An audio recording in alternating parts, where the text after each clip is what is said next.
What's up, dudes? I figured today we would just do 6 quick knives that I want to show you guys. All these are great quality knives, each unique in their own way.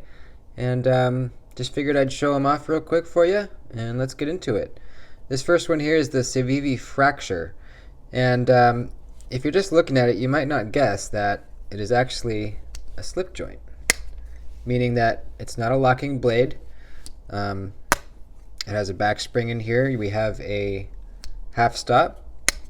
Pretty stiff walk and talk. Not the stiffest I've ever felt on a slip joint, but definitely decent.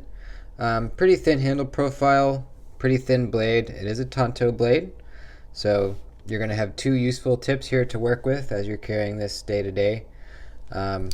Pretty generous cutout here for you to grab when you're opening the blade.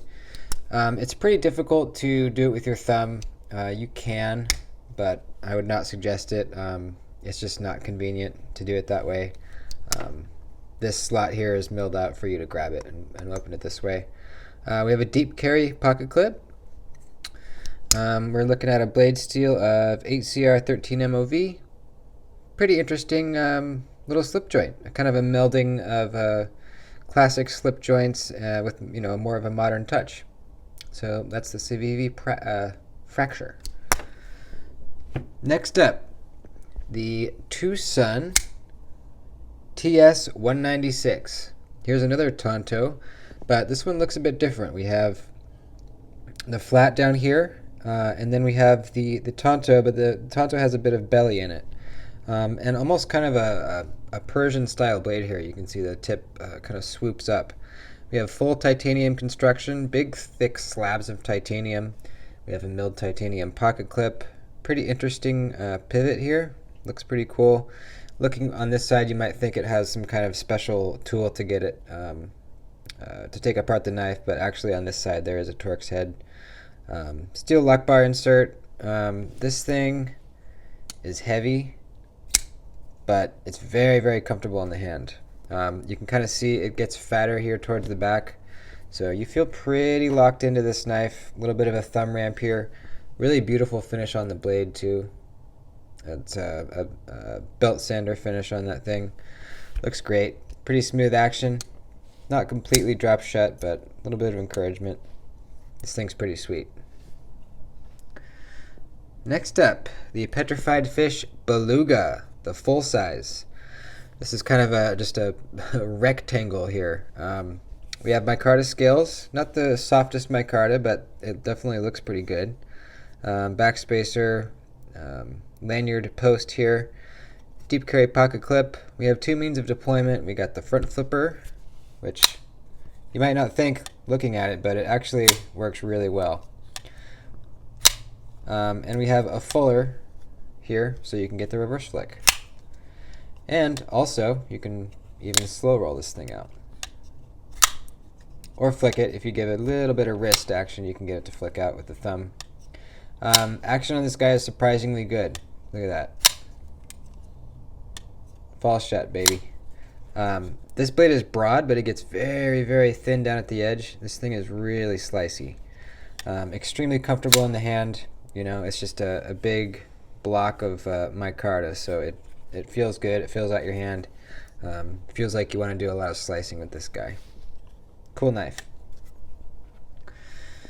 Next up, this is the most inexpensive knife of the bunch. It's another slip joint. This is the Rough Rider work knife, and this is one of my favorite slip joints. We have I'd probably call that a Warncliffe style blade. Super good for EDC tasks. Anytime you need that point to rip into a package or do a draw cut like this, this thing is outstanding. It's almost kind of a sway back shape, meaning the handle kind of swoops up back this way. So when it's in the palm of your hand like this, that is kind of swooping up right into your palm. It's braced right in there. You feel really secure in this grip. Just really good blade shape for EDC. We have blue and black layered micarta handles, stainless steel bolsters, and brass liners. It's a good looking knife, and they're only I think like $12. Really cool knife for the money. Next, we got a big heavy boy. This is the Kershaw Nautilus XL in copper. This thing is freaking heavy. It's definitely the heaviest knife that I have right now. We have a flipper tab. Really cool blade shape. I really like this kind of big belly Wharncliffe blade. Man, interesting pivot. We have a fuller running down the length of the blade. It's a little difficult to get the reverse flick on this guy, as you can see. So I don't know if the fuller is too useful for that, but the flipping action is decent. Not false shut. Give it a couple shakes and it'll go down. This thing is really comfortable in the hand though. You see it kind of swells up here, and that sits right in the palm of your hand like that. Gives it really nice, good locked in feeling. Blade steel we're looking at here is D2, and I like the lock bar here. It's kind of a really interesting knife aesthetic wise. Deep carry pocket clip that is very adjustable. You can see underneath it we have 3 more screws, 3 more holes for it, so you can move that pocket clip down and have less of a deep carry if you want that. G10 backspacer, and man, this thing is a freaking beast.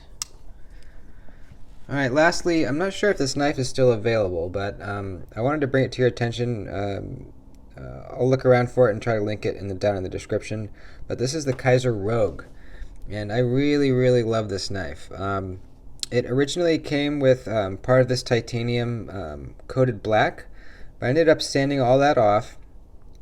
And then I flame anodized it, and then I sanded back the flat again. So you can see in those milled out portions, you can still see the anodization in there. And I also anodized the titanium pocket clip. This thing is full titanium construction, no liners at all, just 2 slabs of titanium. And check out that nice Wharncliffe blade. This thing is my dedicated leatherworking knife. I use this thing to cut leather. And this super acute tip, man, it is razor sharp, and it just slices through that shit like no problem. We have S35VN blade steel. This thing is, I wouldn't say it's the most comfortable in the hand, but it's definitely decent. Kind of a cool little bit of milling there on the pivot. It's just a pretty interesting looking knife and a very useful blade shape. Really thick blade stock, but it gets pretty thin down at the edge. I really like this thing, the Kershaw Rogue. And that'll do it. Let's put them all out one last time. Kershaw Rogue, Kershaw Nautilus XL, the Rough Rider work knife, the Petrified fish Beluga, the TS129, TS196, and the CVV Fracture. That'll do it for today, folks. Nice and short one. Thanks for watching, and make sure you subscribe. Thanks.